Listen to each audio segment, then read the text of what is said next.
ते आतमध्ये थांबणं सुद्धा मुश्किल आहे. आपले गांधारी चालते होते याच्यासोबत. तर आज मला प्रसन्न वाटते आहे. आता आपण मूळ मुद्द्याकडे येऊ. तर काय आहे, याच्या अगोदर सूर्यपुत्र भैयासाहेब आंबेडकर यांची जयंती 12 डिसेंबरला होते. तर आपल्या लोखंडेताईंनी सांगितल्याप्रमाणे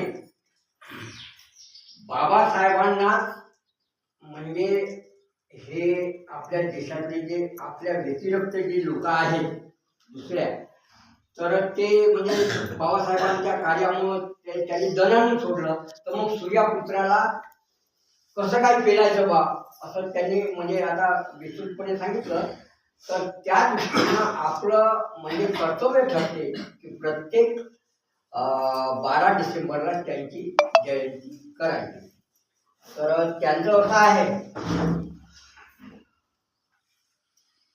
त्यांचा जन्म 12 डिसेंबर 1912 म्हणजे 12-12-12 लक्षात राहणार एक हे आहे.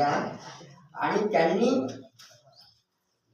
भैयासाहेबांनी एकमेव पुत्र बाबासाहेबांचे होते वारसदार म्हणून. तर बाबासाहेबांनी त्यांच्याकडे बरेचसे लोक म्हणतात की बुवा त्यांच्याकडे दुर्लक्ष केलं, पण तसं नाही आहे. आपल्या समाजासाठी बाबासाहेबांनी आपलं आयुष्य वेचलं आणि त्यामुळं आपल्या घरी म्हणजे रमाई आणि जे मुलं आहेत म्हणजे जे भैयासाहेब होते त्यांच्याकडे त्यांचं थोडं दुर्लक्ष होत गेलं. ते कशा करतात, समाजासाठी. तर असे ते भैयासाहेबाचं तुम्ही एक अजून एक म्हणजे हे जाणून घ्या की जी ब्रँच आहे ती कशी आहे. तर बाबासाहेबांचे जे वडील होते म्हणजे रामजी सप्पा, त्यांचे जे सुपुत्र ते 14वे अपत्य. बाबासाहेब 14वे अपत्य होतं. आणि त्यांचे 5 मुलं म्हणजे 4 म्हणजे 6. तर हे म्हणजे एकटेच जिवंत राहिले. आणि या एकट्यावर बाबासाहेबांनंतर 1956 नंतर पूर्ण भार हा भारतीय बौद्ध महासभेचा आला आणि समता सैनिक दल. आता यांच्या कार्याबद्दल जर आपण आढावा घेतो म्हटलं तर यांनी संपूर्ण भारतामध्ये प्रत्येक स्टेट प्रत्येक राज्यामध्ये स्वतः फिरून त्यांच्यासोबत तेव्हा राहायचे वैराळे जे बाबांचे स्त्रीय होते आणि मिलिंद कॉलेजला औरंगाबादला ते त्या समितीमध्ये होते आणि बाबासाहेबांच्या सोबत असायचे. ते रंगूनला बाबासाहेबांसोबत गेले होते. तेव्हा या आपल्या सेकंड पत्नी सविता बाबासाहेबांसोबत होत्या. तो वेगळा इतिहास आहे. तर म्हणण्याचा अर्थ असा की भैयासाहेबावर ही जी धुरा आली तर ती त्यांनी समर्थपणे पेलली. त्याच्या अगोदर त्यांचा बाबासाहेबांनी एकाएकी आपल्याला बौद्ध धर्म दिला नाही, याची तुम्ही एक मनाची गाठ पाडून घ्या. तर जी टीम बाबासाहेबांनी पंजाबमध्ये पाठवली होती, पंजाबमध्ये तुम्हाला माहित असेल आपले भीम पत्रिकाचे यलाटवाणी राहत होते. ते समता सैनिक दलाचे बाबासाहेबांनी त्यांना अध्यक्ष नेमलं होतं. त्याच्या अगोदर होते आपले दिल्लीचे, मला त्यांचं आता नाव नाही आठवत.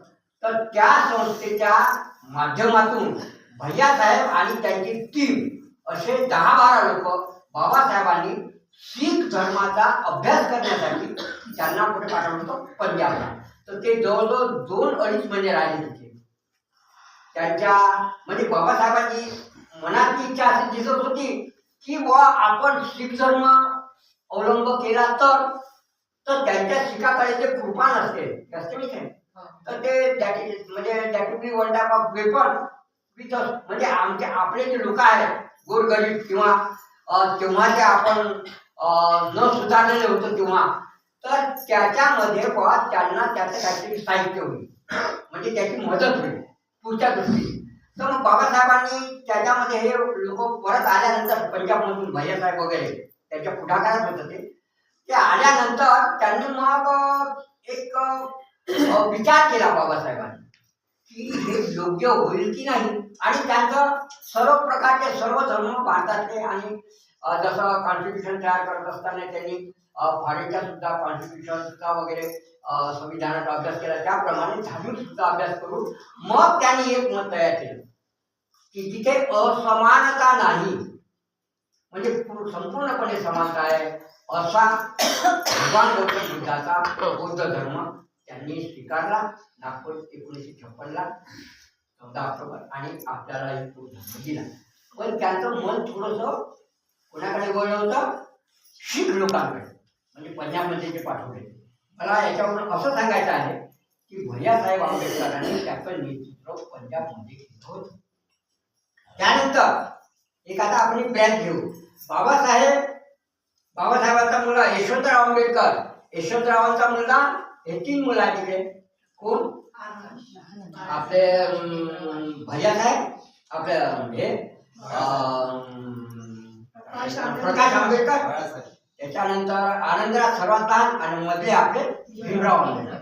तर सूर्यपुत्र भैयासाहेबांनी भारतीय बौद्ध महासभा आणि समता समिती धुरा आता सध्या आपले कोण सांभाळत आहेत? भीमरावजी आंबेडकर आणि मीराताई. आणि त्याच्यातल्या काही गोष्टी माझ्या वाचनात आलेल्या आहेत. इट इज व्हेरी कन्फर्म की भैयासाहेबांचं लग्न मीराताई सोबत व्हायचं हे बाबासाहेबांना आवडत नव्हतं.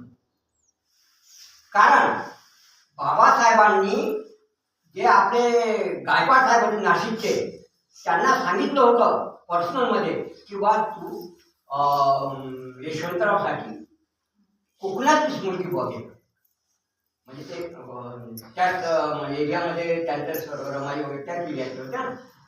तर ते शक्य झालं नाही. परंतु आणि म्हणूनच डंकेची चोट आहे ही गोष्ट तुम्ही पूर्ण धान्यामध्ये बिंबून घ्या की बाबासाहेब भैयासाहेबांच्या लग्नाच्या वेळेस मुंबईपासून सुद्धा गेली नाही. जसे महात्मा गांधीचा जेव्हा मृत्यू झाला तिथे हेरा, तर बाबासाहेब होते पण ते बाबासाहेब त्यांच्या ते गेले नाही.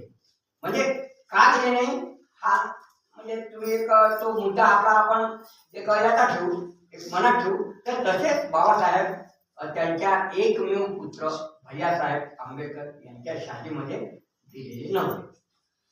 दुसरा, भैयासाहेबांचं एज्युकेशन जे आहे ते मॅट्रिक पर्यंत झाले आणि भैयासाहेबांना एक दुर्धर आधार होता. आता त्याचा आधार कोणता होता की हे जे आपले घुटणे आहेत त्या घुटण्यापासून खालीपर्यंत एक प्रकारचा पोलिओ टाईप त्यांचा ते पाय डोळे वगैरे पडायचे, म्हणजे त्याच्यामध्ये क्षीण व्हायचे.